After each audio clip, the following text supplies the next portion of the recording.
Welcome back to PAMAX Tactical. Today let's talk about the magnetic buffer system carbine variant, how to disassemble, maintenance, and reassemble.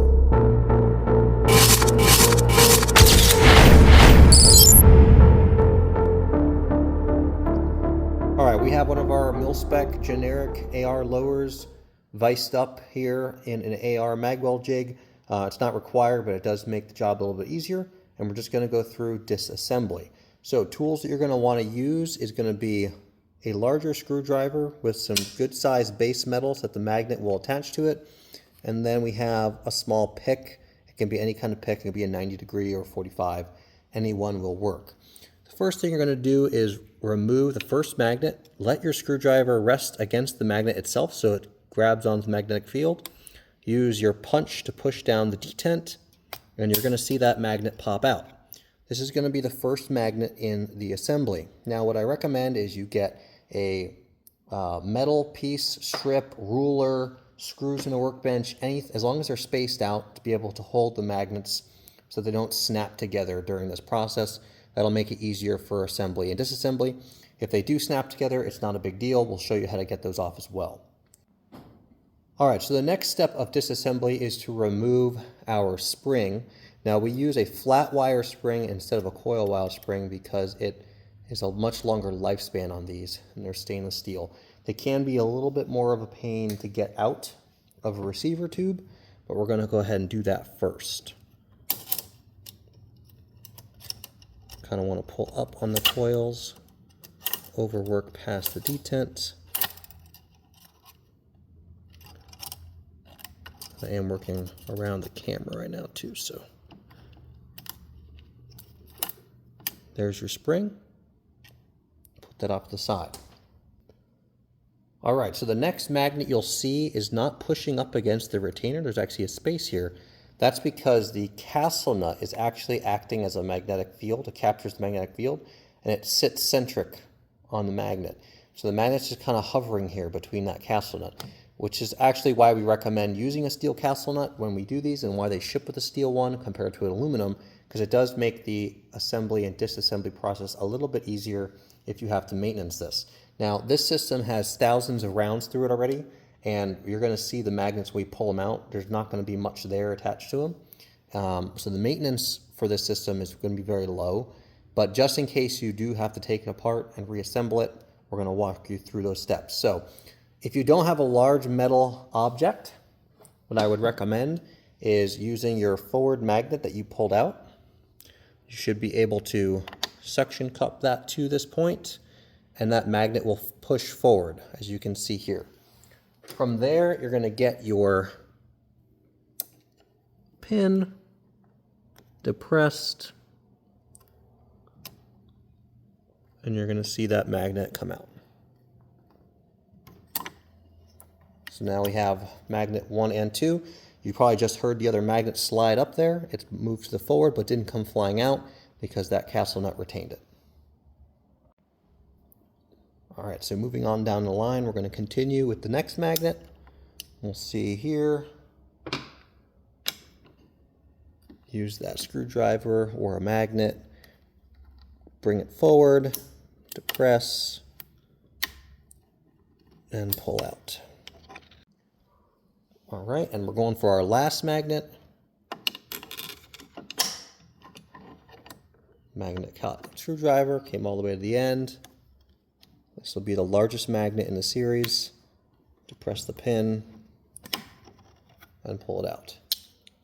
And so you can see on these magnets that their protective covering has very little debris on it. There's really not going to be much you have to do to maintenance this system.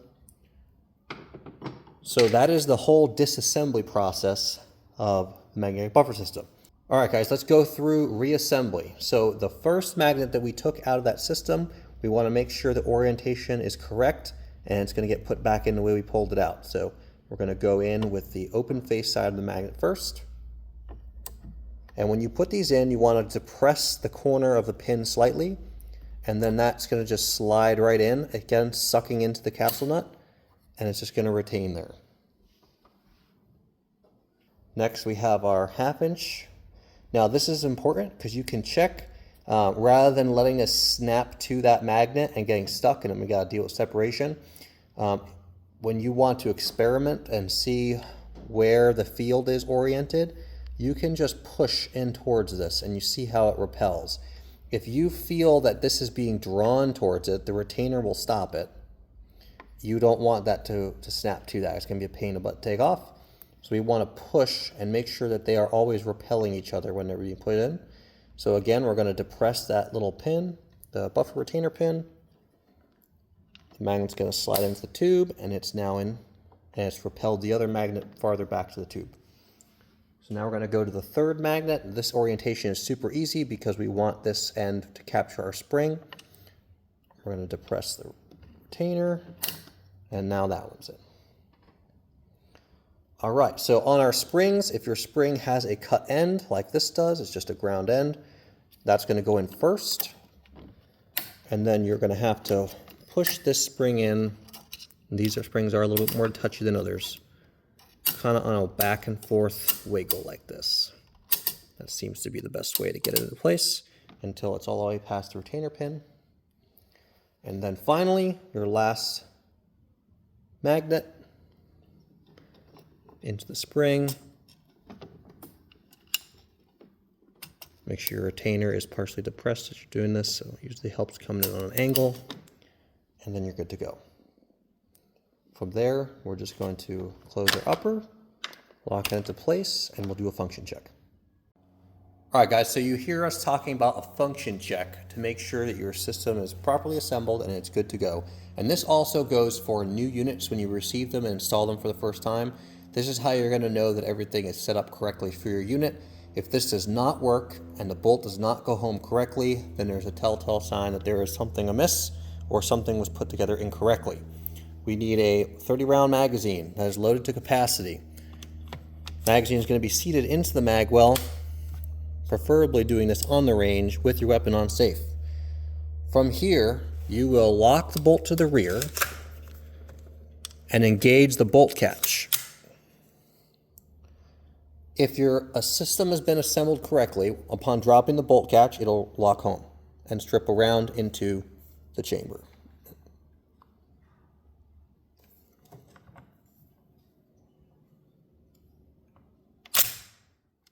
Okay, and we have good lockup. Once we know that we've achieved good lockup, go ahead and extract that round. You should see it come right out. If that's done, then you have successfully function checked your system and we are clear. So what happens if I didn't listen and my magnets all go together because I wasn't paying attention and now they're stuck? Well, this last magnet has a very strong pull and they are difficult to separate but not impossible. The ones with the polymer spacers for the spring are easier to take apart. Those come apart pretty easily. Get your magnetic set and have the magnetic set placed on something with a good metal base, and then peel the magnets from each other. You can see I'm doing that with one hand. And then there you go. Reset your orientation and reassemble.